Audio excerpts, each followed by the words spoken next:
Շնորհակալություն Գերաշնորհ Սրբազան հայրեր, հարգելի գործընկերներ, սիրելի լրագրողներ։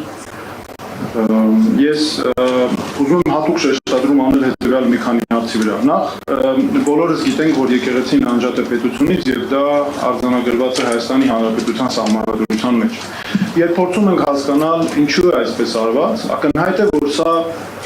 պատահական դրույթ չէ, որ հայտնվել է մեր սահմանադրության մեջ։ Սրա հիմքում դարերով ձևավորված հայոց ինքնության հենասյուներն են եւ ինքը եկեղեցին այդ հենասյուներից է։ Եվ նաեւ ուզում եմ ասել, որ բացառիկ միշտ նշանակություն են ունեցել հայ ժողովրդի հարյուրամյակների պատմության ընթացքում եկեղեցու ոչ միայն ինքնին գոյությունը եկեղեցու, այլ նաեւ հոգևոր առաջնորդների, աշխարհիկ եւ հոգևոր առաջնորդների համատեղ գործունեությունը, որոնք ոչ միայն ձևավորել են հայոց ինքնության հոգևոր բաղադրիչները, այլ նաեւ կարևոր նշանակություն են ունեցել նաեւ իրավաքաղաքական համակարգի ձևավորման համար։ Օրինակ, մի քանիսը ընդհանրապես առանձնացնեմ, մեծագույն նշանակություն են ունեցել Աշտի Շատի, Անի, Թվինի, մի շարք այլ եկեղեցական ժողովուրդները։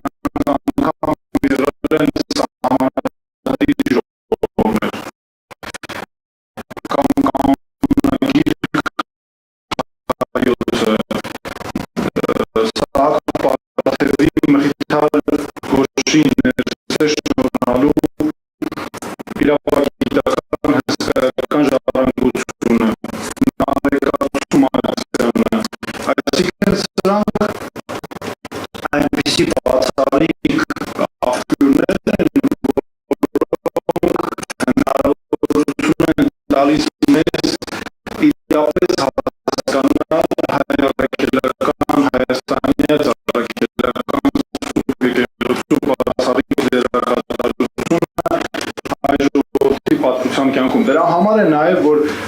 հայոց եկեղեցին իրավամբ համարվում է ազգային եկեղեցի, այսինքն սրանք նույնպես հենց այնպիսի այսպես օդումարված հայտարարություններ չեն։ Ես հիմա վերադառնամ սահմանադրության հիման վրա Հայաստանի Հանրապետության օրենսդրության որոշ դրույթների, մասնավորապես Հայաստանի Հանրապետության եւ Հայաստանյաց առաքելական եկեղեցու հարաբերությունների մասին օրենքում հստակ արձանագրված է, որ Հայաստանի Հանրապետությունը ճանաչում է առաքելական Սուրբ եկեղեցու ինքնակառավարումը իր նվիրապետության սահմաններում։ Դրանից բացի, երբ փորձում ենք հասկանալ, թե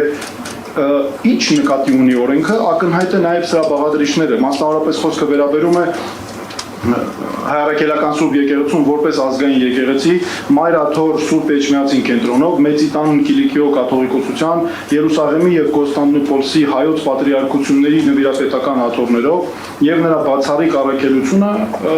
ըստ այդմ ճանաչվում է հենց որպես ազգային եկեղեցի։ Այս մեխանիզմը միանգամայն համապատասխանում է միջազգային չափանիշներին։ Հետևաբար նշանակում է, որ Հայաստանի Հանրապետությունը իր ստանձնած միջազգային պարտավորությունների շրջանակում ունի հստակ պարտականություններ երաշխավորելու համար, նախ կատարելու համար իր ստանձնած պարտավորությունները եւ երկրորդ երաշխավորելու համար նաեւ Հայաստանյաց առաքելական Սուրբ եկեղեցու երաշխավորված անխափան գործունեությունը։ Իսկ այսօր սա իհարկե ասեմ, որ նշանակում է ոչ միայն ձեռնպահ մնալ ատելություն, անհանդուրժողականություն վիրավորանք հրահրելու, սա նաև նշանակում է ակտիվ գործողություններով նպաստել նրան, որպեսզի հատկապես հայ առաքելական եկեղեցու նկատմամբ չլինի որևէ անհանդուրժողականություն, որևէ խտրականության դրսևորում, որևէ վիրավորանք։ Իսկ այսօր ինչ է տեղի ունենում։ Ակնհայտ է, որ սկսված է Հայաստանի Հանրապետության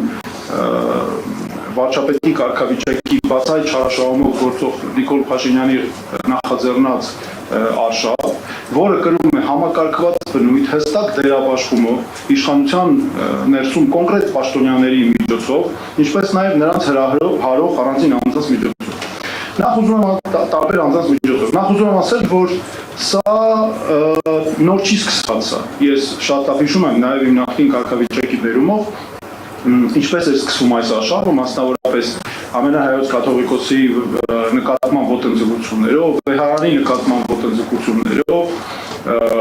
անգամ հայոց կաթողիկոսին ավազանի անունով դիմելը նոր չէ 2020 թվականին Սա արդեն մինչև պատերազմը, դեռ մինչև այդ պրոցեսները, արդեն բարձրաստիճան պաշտոնատար անձինք սա անում էին եւ բացահայտ էին անում հրապարակայնորեն, ընդ որում նրանք բոլորը մնացել են մինչ այժմ անպատասխան, թե ոտնձգողները, թե կոնկրետ բարձրաստիճան պաշտոնատար անձինք, որոնք հրահրում էին դա։ Եվ ակնհայտ է, որ այս պրոցեսը ունի եւ ունեցել է իշխանության բացահայտ հովանավորություն։ Իսկ ինչու է նաև առհասարակ միջազգային սկզբունքների տեսանկյունից մեծագույն նշանակություն ունի հանդուրժողականությունը հատկապես կրոնական հարցերում, հատկապես եկեղեցական կրոնական կազմակերպությունների, այլ չեմ խոսում հայ առաքելական եկեղեցու մասին։ Սա նրա համար է, որ այս հարցերն այնքան զգայուն են, որ սրանք ոչ միայն պարակտում են առաջացնում հասարակությունը, ոչ միայն սրանք հանդում են ներսից, քայքայում են հասարակությունը, այլ սրանք բռնություն հրահրելու ամենահեշտ ու ամենացավոք սրտի, ամենադաժան եղանակներն են, որովհետև այս հիմքով, ատելության հիմքով առաջ եկող բռնությունը, բախումների հրահրումը, որ ակնհայտ է հստակ կառավարության ղեկավարի խոսքում այդ բաղադրիչներն հստակ առկա են, սա ամենավտանգավորն է համարում, որի կանխարգելումը բացառիկ դժվարություն է ունենալու հետագայում։ Ինչ է հիմնական դիսկուրսներից կամ այսպես խոսույթներից մի քանիսն առանձնացնել։ Նախ ասում է, թե սա անձերի մի քանի հայ առաքելահայաստանյան առաքելական եկեղեցու որոշ ներկայացուցիչների կամ անձնավորված եւ իշխանության մեջ գտնվող հատկապես կառավարության ղեկավարի միջև ինչ որ պայքար է։ Ես ուզում եմ սա ասել, որ ամենևին սա այդպես չէ։ Սա ասում եմ ամենայն վստահությամբ։ Սա կոնկրետ հայաստանյան առաքելական եկեղեցու նկատմամբ տեղի ունեցող ոտնձգություններով հստակ զուգորդված արշավ է։ Ավելին միջազգային բոլոր չափանիշներից է դա բխում, բայց այդպես էլ մենք հայաստանյան իրականությունում ենք տեսնում, որ առաքելական հայաստանյան առաքելական եկեղեցին այնպեսին է, որ առնվազն անթույլատրելի է այդպես մտածել է, որ գիտեք ինչ կամ հնարավոր չէ դա, որ սա միայն անձերի հարց է եւ եկեղեցին կապ չունի։ Հակառակը ուղիղ թիրախիտակ է գտնվում հայաստանյան առաքելական սուրբ եկեղեցին։ Իշխանության տարբեր ներկայացուցիչներ, որոնք ունեն կոնկրետ լիազորություններ, պետական հստակ այդ պաշտոնով թելադրված, անընդհատ փորձում են թաքնվել ինչ-որ հասկացությունների տակ։ Ես որպես հայաստանյան առաքելական եկեղեցու, ասում են հավատավոր զավակ, ու սկսում են իրենց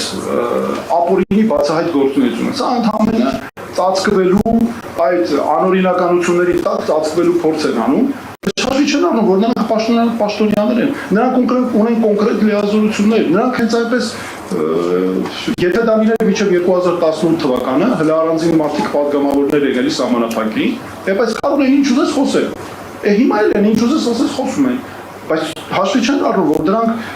քրեական օրենսգրքով նախատեսված արդեն կոնկրետ հանցանքի հատկանիշներ պարունակող արարքներ են, որտեղ նրանք դա անում են իշխանական ազդեցությունն օգտագործելով, կոնկրետ պաշտոնական լիազորություններն օգտագործելով։ Օրինակ այսօր կա հրապարակված եւ չհերքված տեղեկություն առ այն, որ Հայաստանի կառավարության ղեկավարը Հայաստանի ամենայն հայոց կաթողիկոսի անձնական կյանքի վերաբերյալ օգտագործելով իրավապահ մարմիններին հավաքում է անձնական կյանքի վերաբերյալ տվյալներ։ Սա բացահայտ անօրինական գործունեություն է, քրեորեն պատժելի եւ ավելին ասեմ, ակնհայտ է, որ նրա խոսքից, բառերից ուղղակի ակնհայտ է, որ նա սա ծրագրված աշխատանք է եւ նպատակադրված հավաքվել են անձնական ամեն դեպքում խոսքից է բխում, որ իրենք ամեն դեպքում արել են դա, որպեսզի քաղաքական նպատակները օգտագործեն, պահել են քաղաքական դիվիդենդներ շահելու նպատակների համար օգտագործեն։ Սա ոչ միայն իրենց արարքներում բնականաբար հանցանքի հատկանիշներ պարունակող արարքներ, բայց սարավ նրանք հեղինակազրկում են այդ մարմիններին, այսինքն ինչ ստացվում, ստացվում է, որ այդ մարմինները օգտագործում են միայն քաղաքական իշխանության շահերը սպասարկելու նպատակով։ Դրանից բացի եւս մեկ ուզում եմ նաեւ կարևոր ընդգծում անել, այս ամենը այսքան խոսում են ժողովրդավարությունից, իրավունքի գերակայությունից, այստեղ ուղղակի տապալված է ամբողջ ժողովրդավարության համակարգը, իրավունքի գերակայության ամբողջ համակարգը, մարդու իրավունքների պաշտպանության ամբողջ համակարգը, այստեղ ընդհանրապես խոսքել չի մնում դրա մասին ասել։ Դրանից բացի եւս մի կարևոր հարց է այն, որ Ակնհայտ է ակնհայտ է նաև ատելություն, խտրականություն, անհանդուրժողականություն քարոզելը, թշնամանք հրահրելը։ Սա էլ ինչ է առաջացնում, հասարակությունում առաջացնում է անհանդուրժողականություն, ընդհանրապես թշնամանք իրար նկատմամբ մարդկանց կողմից։ Եվ տեսնում ենք մթնոլորտը որքան է շիկացած։ Ընդ որում նորից իմ կարծիքով սա արվում է նպատակային, սրանք սառը հաշվարկված քաղաքական քայլեր են եւ Հայաստանի քաղաքական իշխանությունը գործադիր իշխանության ղեկավարի գլխավորությամբ սա անում է հատուկ, որպեսզի ելնելով իշխանություն պահպանելու իրենց գերակա քաղաքական իշխանություն պահպանելու գերակա շահերից։ Մյուս հարցը, որը շատ կարևոր է ընդգծել, ադրբեջանական քարոզչությունն է եւ կամ ադրբեջանական քաղաքականություն։ Ակնհայտ է, որ հայաստանյան ծառայքելական եկեղեցին եւ հենց եկեղեցին թիրախավորված է նրա համար, որ նախ երկրի ներսում ներքաղաքական խնդիրներ իշխանությունը չունենա, ներքաղաքական նկատի չունեմ եկեղեցին որ քաղաքական պայքար է դանում, ոչ, եկեղեցին ազգապահպանության, ինքնության պահպանության հարցերի պաշտպանությանն է կանգնած, բայց քանի որ դրանք ուղիղ հակադրվում են այսօր Հայաստանի քաղաքական իշխանության շահերին եւ հակասում են Հայաստանի պետական շահերին, առաջնա այդ խնդիրը դրված, որպեսզի ներքին քաղաքական հարցերում օրակարգեր տարբեր առաջ տանելու հարցում խոչընդոտներ չունենան, վերացնեն պարզապես այս իրենց համար խոչընդոտները։ Մյուսը արտաքին քաղաքական օրակարգերը։ Այստեղ շատ ճիշտ ասվեց, որ եկեղեցին իր թեմերով, նվիրապետական աթոռներով, առաջնորդանիստերով աշխարհասփյուր հայությանը համախմբող եզակի այն ազգային հաստատությունն է, որ կա, եւ եկեղեցին դարերի վեր ոչ միայն ունեցել է համախմբող նշանակություն, այլ նաեւ մեծ դեր է ունեցել մեր ժողովրդի իրավունքների պաշտպանության համար ամբողջ աշխարհում։ Եվ այսօր էլ հայ առաքելական եկեղեցին զբաղված է նաև հայ ժողովրդի իրավունքների պաշտպանությամբ։ Մենք ինքս իմ գործընկերները, բազմաթիվ իրավաբաններ, իրավապաշտպաններ, փաստաբաններ, գործիչներ տարբեր հանրային բազմաթիվ եղել, երբ մենք միջազգային ասպարեզներում կարողացել ենք հանդիպումներ ունենալ, կարողացել ենք արդյունքների հասնել բացառապես հայ առաքելական եկեղեցու առաջնորդների, տարբեր սպասավորների աջակցությամբ, ինչը կարծում եմ մեծ կարևորություն է։ Բացի այդ, ադրբեջանական իշխանության այսօր գլխավոր թիրախներից մեկը Հայաստանի առաքելական եկեղեցին է։ Նրանք պաշտոնապես ոչ թե թղթի վրա, դոկտրինալ, ոչ թե ինչ-որ լրատվամիջոցներում արկա հրապարակումներով, այլ պաշտոնապես երկրի բարձրագույն իշխանության մակարդակով հայտարարել են, որ Հայաստանյան ծառայքելական եկեղեցին իրենց գլխավոր թիրախներից է, հայտարարված է որպես 5-րդ շարասյուն Հայաստանյան ծառայքելական սուրբ եկեղեցին իրենց պետության տեսանկյունից եւ հայտարարված է որպես պայքարի գլխավոր թիրախներից մեկը։ Իրենց խոսույթն այնպիսին է, որ ոչ միայն արատավոր ոչ թե նվաստացնում է հայ ժողովրդի արժանապատվությունը, պատիվը, եկեղեցին, այլ նաև հստակ նպատակադրված գնում են առաջ հետագայում այսպես կոչված արևմտյան ադրբեջանցիների այսպես կոչված վերաբնակեցման պայմաններում, ինչի նպատակը կա եւ Հայաստանի իշխանությունների քաղաքականությունը միանգամայն տանում է դրան, որպեսզի դրա հետ կապված խնդիրներ չլինեն։ Ավելին, վերջերս նրանց հոգեվոր առաջնորդը հայտարարեց, որ ստեղծվում են համապատասխան թեմեր կամ իրենց կառույցները պետք է ստեղծվեն գործել Երևանում եւ Էջմիածնում։ Սա անում են ընդառաջ նրա, որպեսզի այդ մարդկանց